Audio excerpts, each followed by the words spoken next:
ये कहानी है एक ऐसे हैवान की जिसने माँ बाप समेत अपनी गर्लफ्रेंड को जिंदा सीमेंट में चुनवाया। रायपुर का एक ऐसा नौजवान जिसने बस 10 साल की उम्र में अपने दोस्त का सिर पत्थर से मार के इसलिए फोड़ दिया क्योंकि उसके दोस्त ने स्कूल में उसे अपना टिफिन शेयर नहीं किया था। 20-22 साल का उदयन दास रायपुर में रहता था। पढ़ाई लिखाई में वो बचपन से कमजोर था, इसलिए उसके माँ बाप उसे हमेशा डांटते थे और उसे पढ़ाई में मन लगाने के लिए कहते थे। माँ बाप की डांट के कारण वो धीरे धीरे उनसे नफरत करने लगा था और गलत संगति के कारण नशे का आदी हो गया था। जब उदयन दास के कॉलेज की डिग्री पूरी होने का वक्त आया तो उसने माँ बाप से झूठ बोल दिया कि वह पास हो गया है। इस पर माँ बाप ने उसे नौकरी करने को कहा तो उसे लगा कि झूठ पकड़ा जाने वाला है, लिहाजा उसने माँ बाप को ही ठिकाने लगाने का फैसला कर लिया। एक रात जब पिता चिकन लेने बाजार गए हुए थे और माँ ऊपर की मंजिल पर कमरे में कपड़े रख रही थी तो उसने गला घोंट कर उनका कत्ल कर दिया। पिता जब बाजार से आए तो उनकी चाय में उसने नींद की गोलियां मिला दी और उनके गहरी नींद में चले जाने पर उनका भी गला घोंट दिया। माँ बाप की लाश को ठिकाने लगाने के लिए उसने मजदूर बुलाकर लॉन में 2 बड़े गड्ढे खुदवाए और देर रात लाश घसीटकर उनमें डाल दी और सीमेंट से उन्हें चुनवा दिया। इसके बाद उसने इंदौर से पिता का और इटारसी नगर पालिका से माँ की मौत का झूठा सर्टिफिकेट बनवाया और उनकी बिना पर सारी जायदाद अपने नाम करा ली। लेकिन वो यहीं पर नहीं रुका। उसकी माँ सरकारी नौकरी करती थी तो रिटायरमेंट के बाद उन्हें पेंशन मिलती थी। अब माँ का खून करने के बाद उसे उनकी पेंशन मिलने में दिक्कत हो सकती थी, इसलिए उसने दिल्ली की डिफेंस कॉलोनी के एक डॉक्टर से फर्जी मेडिकल सर्टिफिकेट बनवाया और बैंक मुलाजिमों को घूस देकर हर महीने पेंशन निकालने लगा। फिर उसने अपने घर को 30 लाख रुपए में बेचकर वहां से भोपाल चला गया और भोपाल के साकेत नगर में एक घर खरीदकर वहां पर रहने लगा। उदयन दास की दोस्ती आकांक्षा शर्मा से फेसबुक पर हुई थी।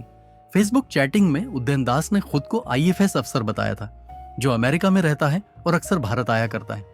अपने पिता BK दास को उसने भेल भोपाल का अफसर बताया था जो रिटायरमेंट के बाद रायपुर में खुद की फैक्ट्री चला रहे हैं, और माँ इंद्राणी दास को पुलिस महकमे से रिटायर्ड DSP बताया था।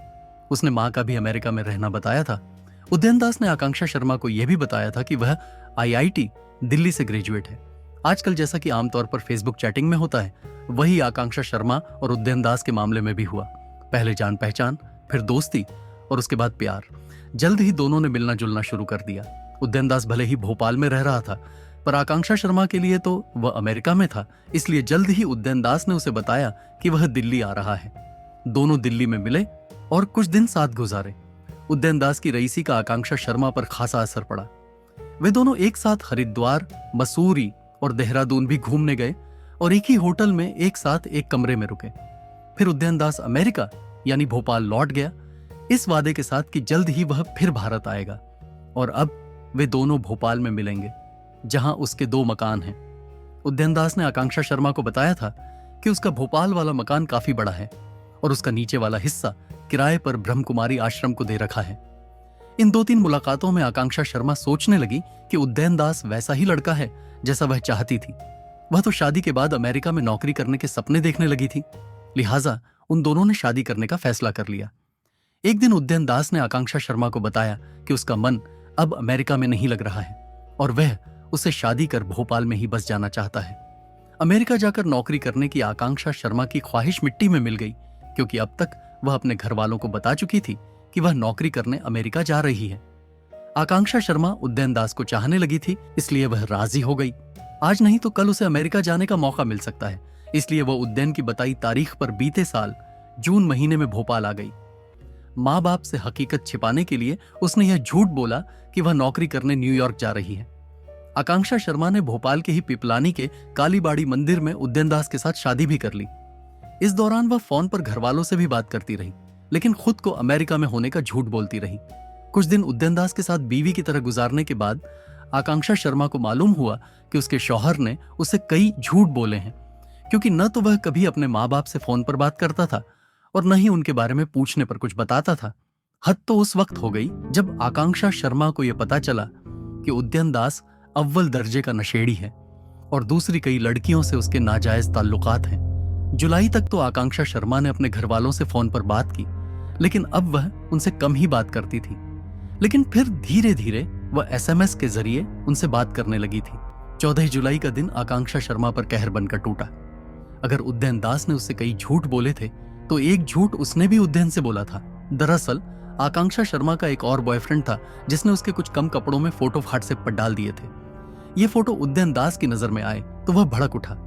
पूछने पर आकांक्षा ने कुछ सच्ची और कुछ झूठी बातें उसे बताई तो उदयन को लगा कि आकांक्षा ने उसे झूठ तो बोला ही है, साथ ही उसके नाजायज ताल्लुकात अपने पुराने बॉयफ्रेंड से हैं और वह उसे पैसे भी देती रहती है। रात को आकांक्षा तो लड़ झगड़ के सो गई, पर उदयन की आंखों में नींद नहीं थी। साथ में सो रही बीवी उसे धोखेबाज लगने लगी थी। रात भर जागकर उदयन दास आकांक्षा शर्मा के कत्ल की योजना बनाता रहा और सुबह के 5 बजते बजते उसने उसकी हत्या भी कर डाली। उदयन ने पहले गहरी नींद में सोती हुई आकांक्षा का चेहरा तकिए से दबाया। जब उसके मर जाने की पूरी तरह से तसल्ली हो गई तब तकिया हटाया और उसका गला घोंट दिया, जिससे उसकी गले की हड्डी चटक गई। अब समस्या आकांक्षा की लाश को ठिकाने लगाने की थी। सुबह नजदीक की दुकान से उदयन दास ने 14 बोरी सीमेंट खरीदा और आकांक्षा की लाश एक पुराने बक्से में डाल दी। फिर तकरीबन 10 बोरी सीमेंट घोलकर उसमें भर दिया जिससे लाश जम जाए। बक्से से बदबू न आए इसलिए उसके चारों तरफ उसने सेलो टेप लगा दी। दोपहर को उसने अपने एक पहचान वाले मिस्त्री रवि को बुलाया और कमरे में चबूतरा बनाने की बात कही। इस बाबत उदयन ने बहाना बनाया कि वह वहां मंदिर बनवाना चाहता है। रवि ने चबूतरा बनाने के लिए कमरा खोदा, पर चूंकि उसके सामने लाश वाला बक्सा नहीं रखा जा सकता था इसलिए उदयन ने चतुराई से उसे बातों में उलझाया और तगड़ा मेहनताना देकर चलता कर दिया। इसके बाद उसने बक्सा गड्ढे में डाला और उसके ऊपर चबूतरा बना दिया। खूबसूरती बढ़ाने के लिए उस पर मार्बल भी चढ़ दिया। लाश को दफनाने के बाद उदयन काफी रिलैक्स था, पर वहीं आकांक्षा शर्मा के माँ बाप बांकुरा में परेशान थे क्योंकि धीरे धीरे उनकी बेटी ने SMS के जरिए भी बात करना कम कर दिया था। कुछ दिनों तक तो उन्होंने सब्र रखा, लेकिन किसी अनहोनी का शक हुआ तो उन्होंने आकांक्षा की गुमशुदगी की रिपोर्ट पुलिस में दर्ज करा दी। बांकुरा क्राइम ब्रांच ने जब आकांक्षा के मोबाइल फोन की लोकेशन ट्रेस की तो वह साकेत नगर भोपाल की निकली। आकांक्षा के पिता शिवेंद्र शर्मा भोपाल आए और उदयन से मिले क्योंकि आकांक्षा उन्हें उसके बारे में पहले बता चुकी थी।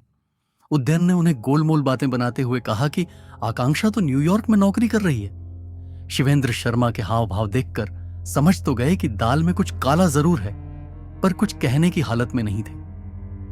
बांकुरा जाकर उन्होंने फिर पुलिस पर दबाव बनाया तो क्राइम ब्रांच के TI अमिताभ कुमार 30 जनवरी को अपनी टीम समेत भोपाल आए और गोविंदपुरा इलाके के CSP वीरेंद्र कुमार मिश्रा से मिलकर उन्हें सारी बात बताई। इस पुलिस टीम के साथ आकांक्षा का छोटा भाई आयुष सत्यम भी था, जो बहन की चिंता में घुला जा रहा था। पुलिस वालों ने योजना बनाकर उदयन की निगरानी की तो उसकी तमाम हरकतें रहस्यमय निकली। 31 जनवरी और 1 फरवरी को पुलिस उदयन की निगरानी करती रही। इससे ज्यादा कुछ और हासिल नहीं हुआ तो उन्होंने 2 फरवरी को उदयन के घर MIG 62 sector 3E Saket Nagar पर दबिश डाल दी। उस वक्त उदयन दरवाजे पर ताला लगाकर अंदर बैठा था। गोविंदपुरा थाने के ESI सत्येंद्र सिंह कुशवाहा छत के रास्ते अंदर गए और उदयन से मेन गेट का ताला खुलवाया। फिर तमाम पुलिस वाले अंदर दाखिल हुए। अंदर का नजारा अजीबोगरीब था। उदयन का सारा घर धूल और गंदगी से भरा पड़ा था। तीनों कमरों में हजारों सिगरेट के ठूंठ बिखरे पड़े थे और शराब की खाली बोतलें भी लुढ़की पड़ी थीं। खाने की बासी प्लेटें भी पाई गईं जिनसे बदबू आ रही थी। पर सबसे ज्यादा हैरान कर देने वाली चीज थी दूसरे कमरे में बना एक चबूतरा, जिसके ऊपर फांसी का फंदा लटक रहा था और कमरों की दीवारों पर जगह जगह प्यार भरी बातें लिखी थीं।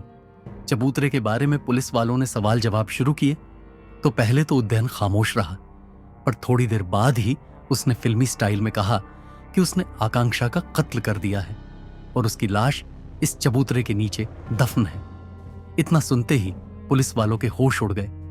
उन्होंने तुरंत चबूतरे की खुदाई के लिए मजदूर बुला लिए। चबूतरा इतना पक्का था कि मजदूरों से नहीं खुदा तो पुलिस वालों ने उसे JCB मशीनों से खुदवाया। थोड़ी खुदाई के बाद निकला वह बक्सा जिसमें आकांक्षा की लाश 2 महीनों से पड़ी थी।